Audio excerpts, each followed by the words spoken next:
You know that feeling, right? The throb of a headache, the ache from a sprained ankle, that stiffness in your joints after a long day. It's inflammation. And we all do the same thing. We reach for a pill, and like magic, the pain starts to fade. But have you ever stopped to wonder what's really going on in there? How does that little pill manage to shut down such a powerful alarm system in your body? Well, that's exactly what we're going to break down. Okay, so first things first, we've got to understand what the problem is that our bodies are trying to solve. You see, inflammation isn't really the enemy here. It's actually a protective response, and it lets you know it's on the job with 5 classic unmistakable signs. Just think back to the last time you stubbed your toe or twisted an ankle. Your body immediately kicks into this 5-step emergency protocol. First, blood floods the area, which causes that redness and heat. Then, plasma starts to leak out into the tissue, and boom, you've got swelling.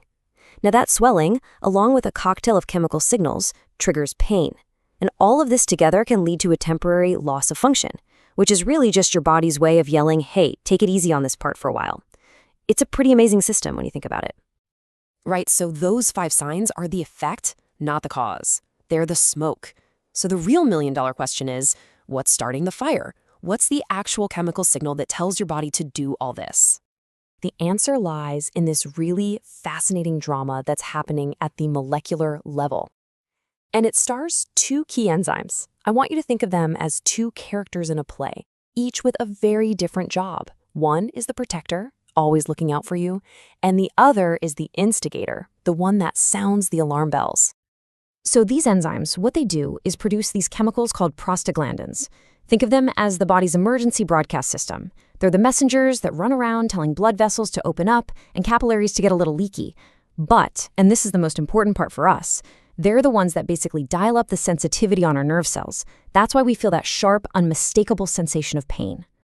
And here they are, our 2 main characters. On one side, you've got the protector, an enzyme called COX-1. It's the good guy, always on duty, doing housekeeping stuff like maintaining the protective lining of your stomach and helping to regulate blood platelets. Then on the other side, you have the instigator, COX-2. This one only shows up to the party when there's an injury, and its whole job is to kick off pain and inflammation. So if COX-2 is the one causing all the trouble, how do we shut it down? Well, this brings us to the first and most common solution in our medicine cabinet, nonsteroidal anti-inflammatory drugs, or as we all know them, NSAIDs. Now here's the really crucial point. These first-generation NSAIDs, they're not very picky. They work by blocking the COX enzyme, but here's the catch. They block both of them, the helpful protector, COX-1, and the pain-causing instigator, COX-2. It's kind of like trying to silence one ringing phone by just cutting the power to the whole building. Effective? Maybe, but not very elegant. And this is the big trade-off.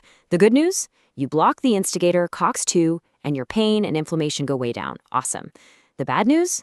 You've also blocked the protector, COX-1, which means your stomach lining is suddenly left unguarded. And that is exactly why taking some NSAIDs for a long time can lead to an upset stomach or, in serious cases, even ulcers. Now let's get specific and look at the 2 most famous examples of this approach, the ones you definitely have in your house right now, aspirin and ibuprofen. You know, this timeline tells a really cool story of scientific progress. It all starts way back in 1899 with aspirin. Then, fast forward to the middle of the 20th century, we get alternatives like ibuprofen.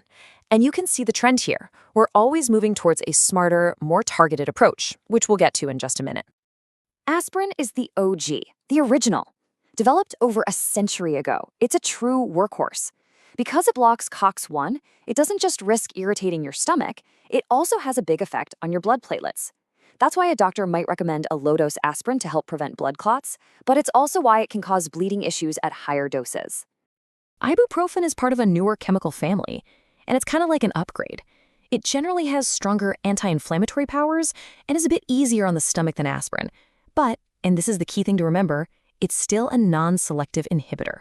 It blocks both COX-1 and COX-2, so that fundamental risk of stomach irritation is definitely still there.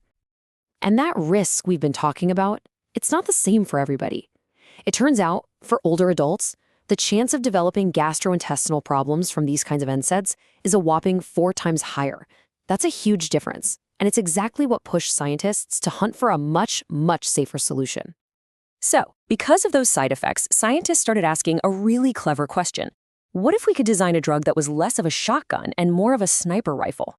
What if we could take out only the bad guy? This was the big idea, the game changer. Let's develop a drug that's smart enough to block only the instigator, COX-2, the enzyme causing all the pain and inflammation, while leaving our friendly protector, COX-1, totally alone to keep doing its important job of protecting the stomach. And this was a massive breakthrough, especially for people with conditions like severe arthritis who need relief day in and day out. For them, as the research here points out, the risk of stomach ulcers and bleeding from the older NSAIDs was just way too high. These new selective drugs were designed to fix that exact problem. And the benefits of this targeted approach are just crystal clear. You get the same fantastic relief from pain and inflammation, but because you're not messing with COX-1, that protective stomach lining stays safe and sound, and it has no effect on your blood platelets either. It's basically the same reward with way, way less risk. But what about inflammation that's not from a simple injury? What about chronic conditions like rheumatoid arthritis, where the body's immune system is involved? In those cases, just blocking the pain signal isn't enough. You have to go deeper and address the disease itself. And that's where a whole different class of drugs comes into play: disease-modifying anti-rheumatic drugs, or DMARDs. Now, unlike NSAIDs, which are just blocking the final symptom, DMARDs go after the root cause. They work on a much deeper level, usually by calming down the overactive immune system that's causing all the trouble in the first place, actually slowing down the disease itself. So, you can really think of treatment like a ladder. For minor aches and pains, you start on the bottom rung with regular, over-the-counter NSAIDs. If that's not cutting it, your doctor might move you up to a stronger, selective COX-2 inhibitor. And for the most serious, systemic diseases, you climb all the way to the top rung, the DMARDs that actually modify the course of the disease. So we've seen this incredible evolution in medicine, right? We went from a blunt instrument like aspirin that just blocks everything in sight to a highly precise tool like a COX-2 inhibitor that can target a single specific enzyme. It's a fantastic story of science getting smarter, more refined, and safer. And it leaves us with this really fascinating question to think about. What's next? What will the next generation of anti-inflammatories look like as our understanding of the body's most fundamental defense system just keeps getting better and better?